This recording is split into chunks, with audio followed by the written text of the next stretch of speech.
lima puluh 100 banyak sama.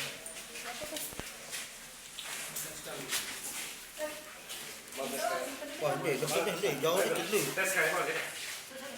Tutup mukanya. Mas ya. Bawahnya sini. Kamu yang mendampingi. Jadi keberhasilan ini berkat informasi masyarakat. Jadi kita tidak lanjuti bahwa di TKP ini sering terjadi transaksi narkoba. Kemudian setelah dicek benar dan kita lakukan penangkapan dan berhasil mengamankan pelaku inisial R dan barang bukti inek sejumlah 423 butir. Kemudian ada juga dalam bentuk serbuk. Dalam bentuk serbuk ada sekitar 9,33 gram kalau diberatkan. Kemudian ada sabu juga kita temukan.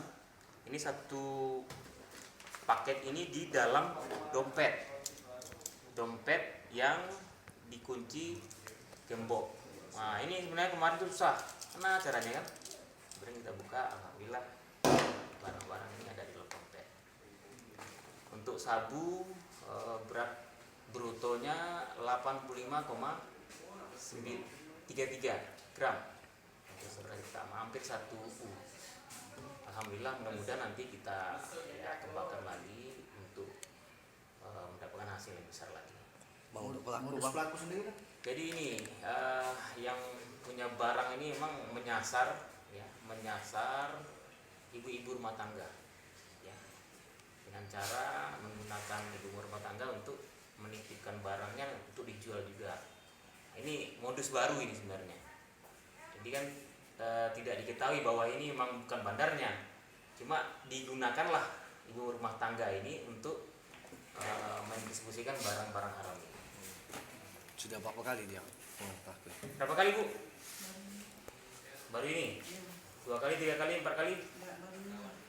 Baru ini kok banyak sekali barangnya ya. Berapa dapatnya? Upahnya Bang, kalau di atas pengakuannya berapa di upah bang ibu nih bang? Berapa ya kira? Enggak ada upahnya ya. Penting kita tahu ya barang ini barang haram gitu ya. Mudah-mudahan nanti ke depan kita bisa ungkap yang lebih besar lagi. Umurnya berapa, Bu? Berapa? 47 tahun. 47 tahun. Pasal bang yang dikenakan Ada ini, ada cucu, Sudah bercucu, Bu? anak ada ya. pasal yang Pasal dikenakan 112. Oh, nenek jual sabu. ancaman bang? Ancaman hukuman lebih 5 tahun. Bawahnya sini. Kamu yang mendampingi.